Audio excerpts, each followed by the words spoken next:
Hello, Paul. This is Tom Garcia in Tucson. Very happy to receive your letter the other day.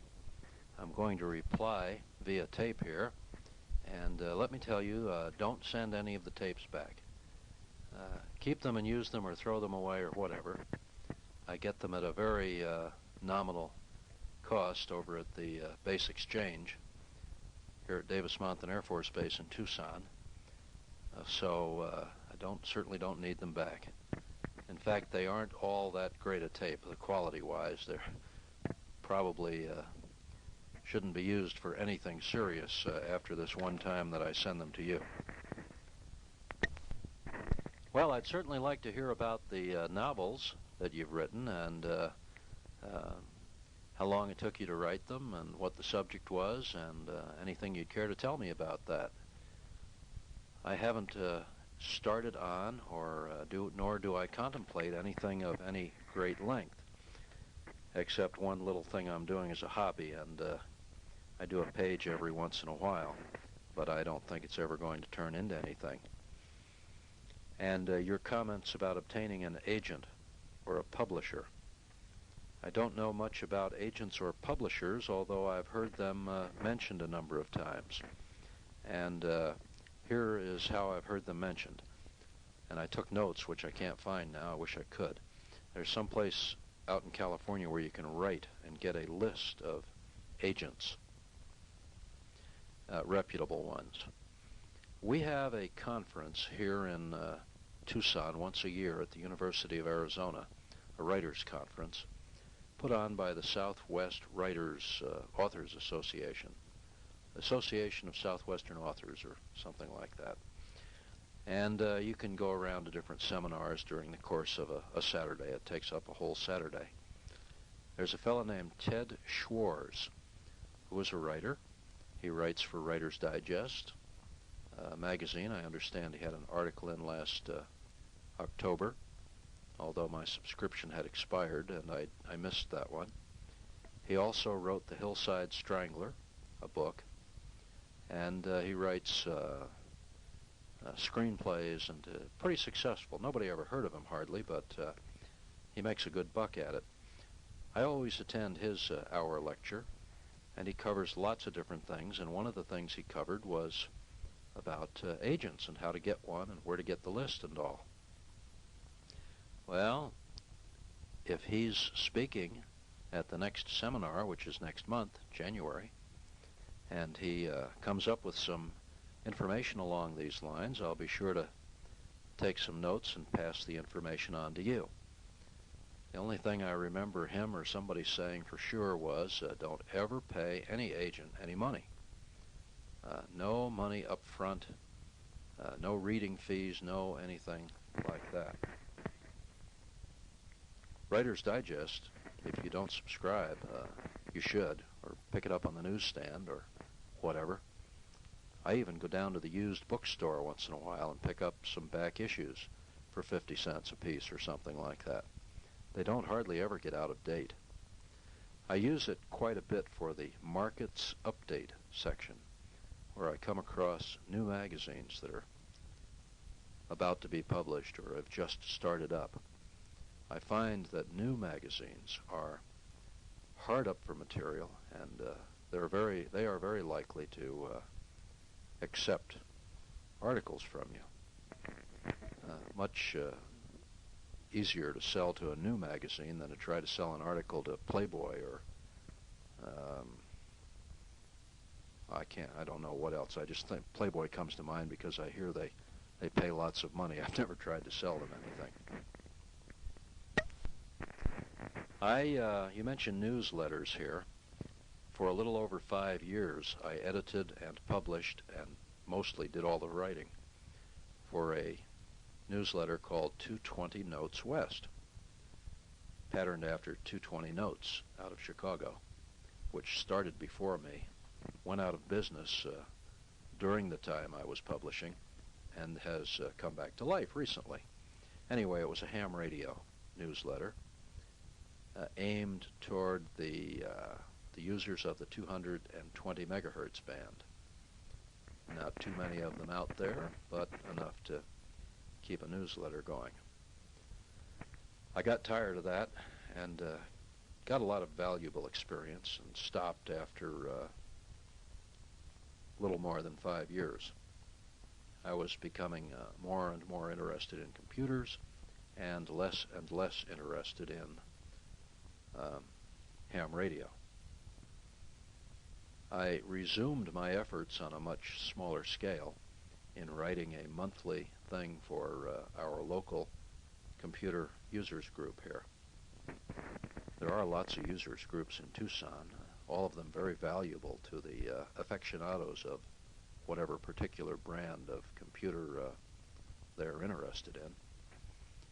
My computer is the color computer, Radio Shack's color computer. I've got a couple of them. One of them with 64K of memory I use mainly for word processing, going to an Epson MX80FT printer, which I'm very satisfied with.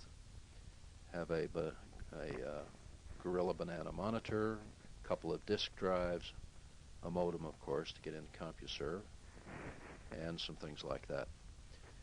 I run hot and cold on CompuServe. I might not get on for 6 months. Then I get on every night for a month, and then I drop it again and go on to other things.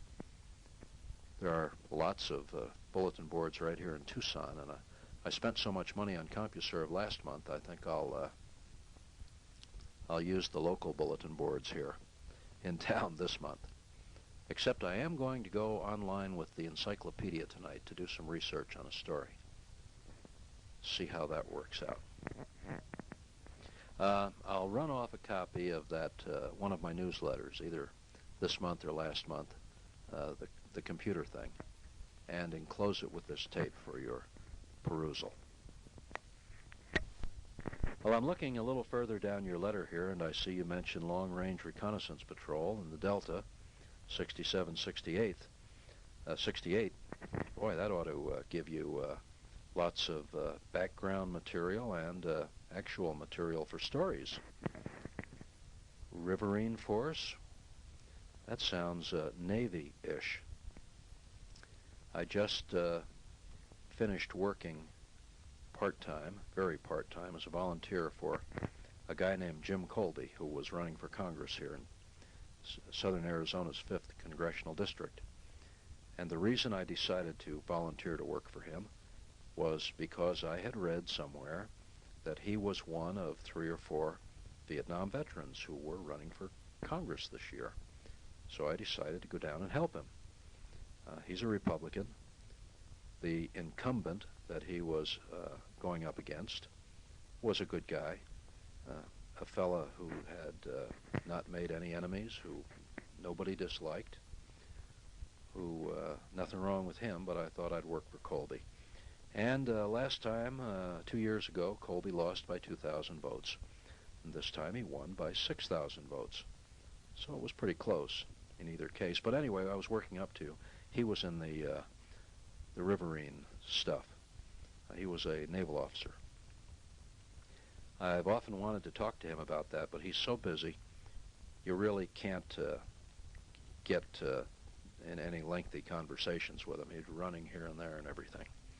So I never got around to talking to him about that.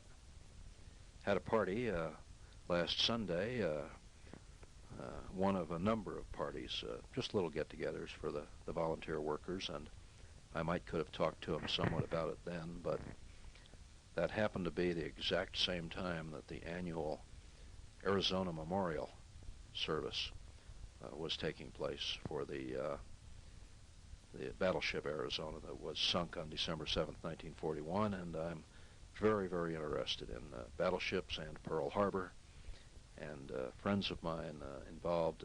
A very good friend of mine is the coordinator of that annual thing.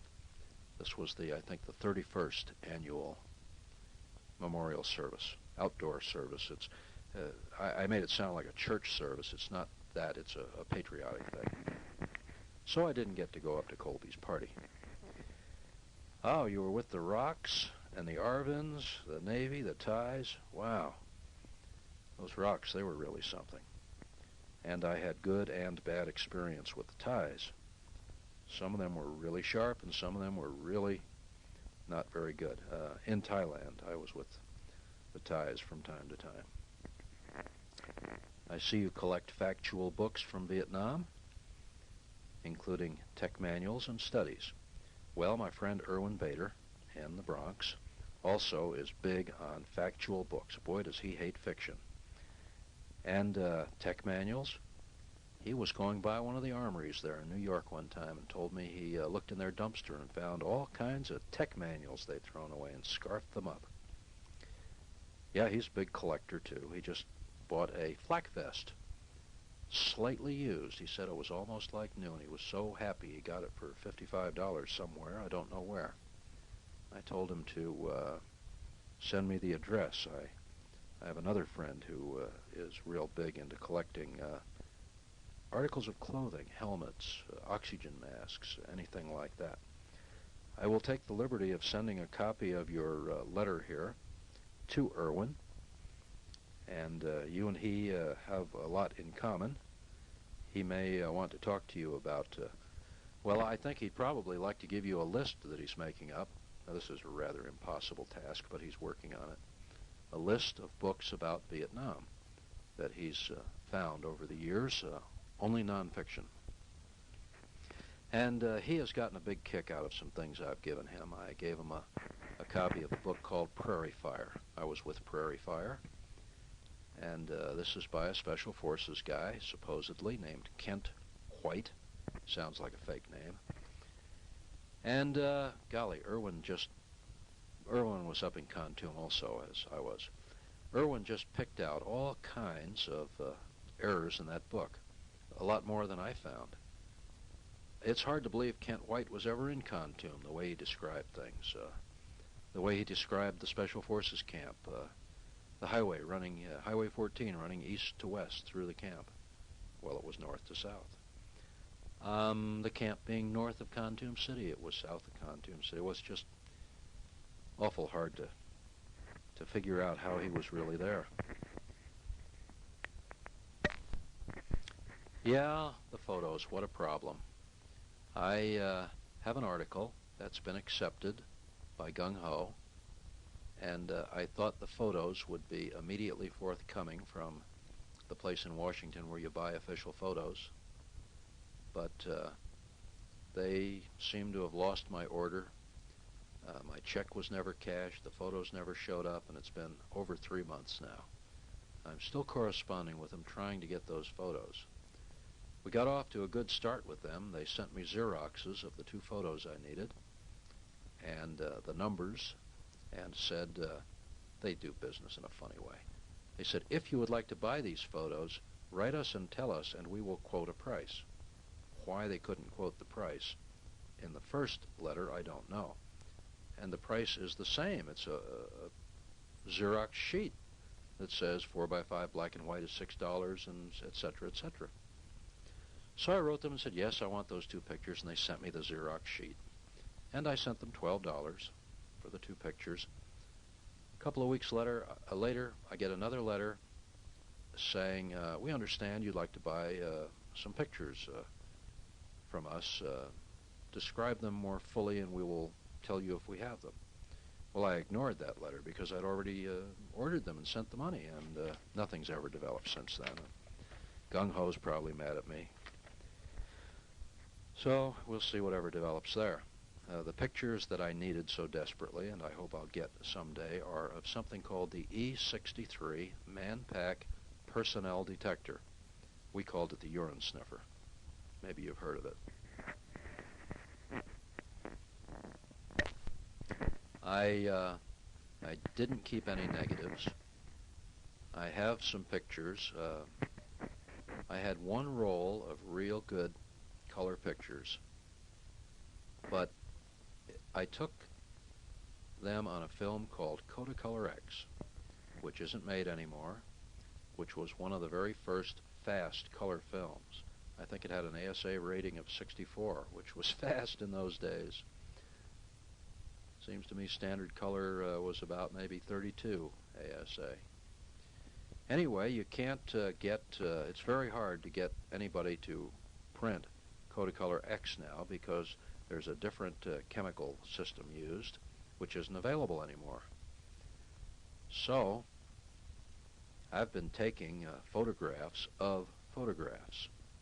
I use a single lens reflex camera, a copy stand, extension tubes, and I go out on my patio in the sunlight and make copies. And they come out very, very well. They are better than things the local photo labs do here. So I'm not having too much difficulty with photographs, what ones I took that I still have. I took a lot of black and white because it was easy to get them developed over there. And I made the mistake of sending some of my original negatives to Gung Ho Magazine, who lost them. So I don't have everything that I need. Boy, I wish I'd have taken a lot more pictures. Oh, thanks for the addresses.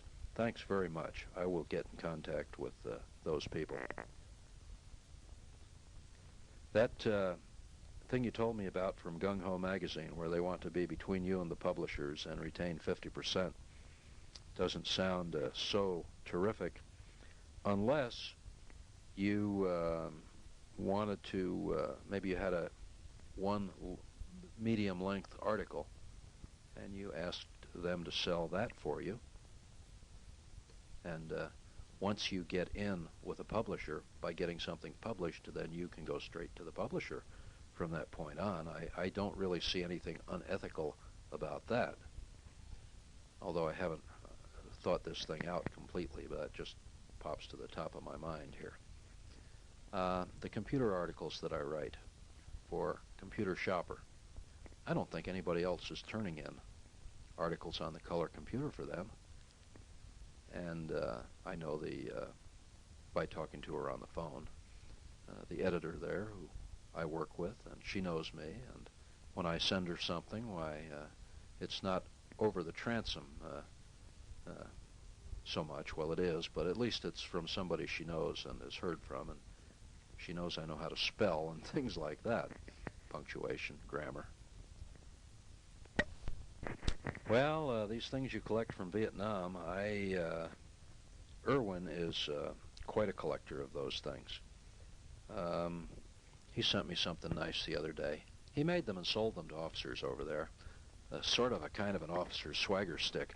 What he did was he took one of those posts that holds the mosquito net up above your bunk, and he cut off a length of that, I guess about 12, 13, 14 inches. And then he used a 50 caliber slug cut about in half with the primer end of it on one end of the piece of wood, which was painted a nice deep brown, and then the other half of the 50 caliber slug with warhead up at the other end, and it's pretty darn nice. I call it my Doberman tamer. I just bought a new Doberman dog, or got it for free. Somebody gave me an adult Doberman, and he was a little bit on the wild side when I first got him, and I'd carry that swagger stick. I never hit him with it, but he was intimidated by it, so I call it my Doberman tamer. I'm not going to go too much longer here. I don't want to take up too much of your time. Time is valuable, I know. I will mention about the combat tapes. There's no price that I will quote you because I'm going to make some for you for free. So you have that to look forward to. It will take a little bit of time, and I'll explain why in a moment. And the last couple of tidbits of information I can think to tell you is the computer magazines that I've written for. Color Computer Magazine, which is defunct now. Color Computer News, which is defunct now. Hot Cocoa, which I can't find the last couple of months on the newsstand, a Wayne Green publication. That, like another Wayne Green one of the first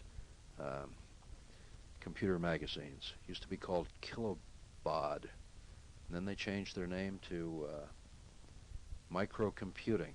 That one went out of business a couple of months ago.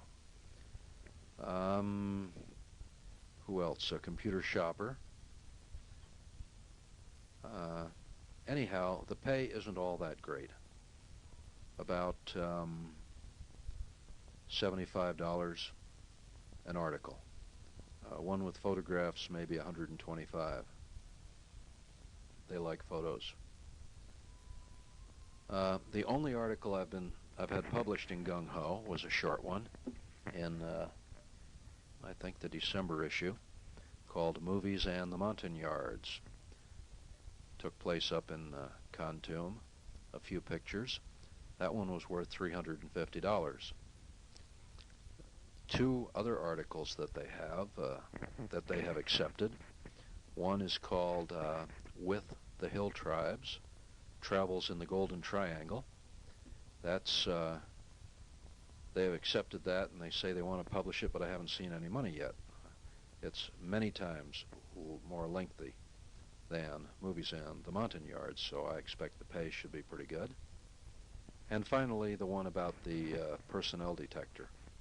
A little bit longer than Movies and the Montagnards, just slightly. I imagine that's going to be about $350. So if you can get in with Soldier of Fortune or Gung Ho, you'll certainly do better money-wise. I imagine Soldier of Fortune, having a much wider distribution, selling many more copies per month, probably pays the best of all. I've only submitted to them once, and they didn't like the story, so I didn't try again once I got going with Gung Ho. In fact, I'd sort of hate to have Jim Schultz see a story of mine in Soldier of Fortune. He'd wonder why I didn't try him first. I don't know what the what is the word, the courtesy or whatever of that, how that works. Okay, I'll finish the tape here of telling you some of my background as you told me of yours. I'll start with the present and work backwards. I'm a student at the University of Arizona. I am finishing my last courses right now in the School of Education. I could do my final requirement of practice teaching next semester, but I don't think I will. I don't really want to teach, and I guess maybe I'll take a vacation for a semester, and then if I want to get my bachelor's degree, which I don't have a bachelor's degree, I'll have to go back and do a semester of practice teaching, unless I can figure some way to, unless my advisor can figure some way out of that for me. I don't know. I'll have to talk to him. My chemistry course right now, finishing my lab sciences requirement, is taking a lot of my time.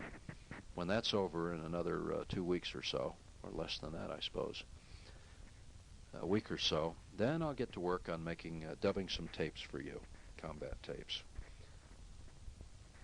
I retired from the Air Force 10 years ago. Hard to believe. 11 years ago. 10 years ago, okay. Hard to believe that I've been out that long. I went in 1954 as an aviation cadet and completed 20 years worth. My career was always in operations, some kind of operations assignment, which combined flying with desk-type duties. I was usually a chief of standboard or a branch chief, which means that I was over all the other instructor pilots of wherever I happened to be stationed. My flying time was split about 50% between single-engine jet and helicopter, all different kinds of helicopters. My first tour in Southeast Asia was at Nakhon Phanom with the 606th Air Commando Squadron, where we were flying Huey helicopters. That was 6 months TDY. Went back home to Malmstrom Air Force Base, Montana, where I had orders awaiting me for Vietnam. Went and rejoined the same outfit, the 606th. Well, they then became part of the 20th Helicopter Squadron. It was the same people, different name, over at Nha Trang. And our main mission out of Nha Trang was working with the 5th Special Forces up at Khartoum. I did 6 months of that, And because I had credit for 6 months TDY in Southeast Asia, we all got our tour curtailed at the end of 6 months in Vietnam. That's the way the Air Force worked at that time. After that, I went up to Alaska, did a couple of years up there, 2.5 years, flying first of all H-21s in the bush, and the last half of it flying the single-engine jets again back to the T-33, where I was served as a target aircraft for first the F-102s stationed up there, and then later the F-106s. After that, came back down here to Arizona to Davis-Monthan, where I started out as a Huey pilot, branch chief, and then on my last promotion they had to get me out of flying. They put me up at the command post in the missile wing, where I got missile qualified, launch control qualified with the Titan missile, and finished my tour and retired as chief of the command post. After that, I went into the real estate business and did quite well for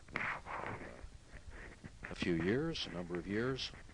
Things have slowed down considerably in the last 3 years here in Tucson in real estate. When my broker, after losing money for 3 years in a row, closed his office 5 months ago, I decided not to do anything for a while, to just take it easy, and I don't know, maybe I'll never do anything again other than my hobby things, write and compute and stuff like that. Not a bad position to be in. I guess I was wise in saving my money over the years and being able to do this now at this point in my life, age 50. Okay, Paul, I'm going to finish it right here, and perhaps tomorrow get it off in the mail to you. And hope to hear from you sometime. I know you're probably pretty busy around this time of the year, as everybody is, with many things happening. So if I don't hear from you for a while, I'll understand.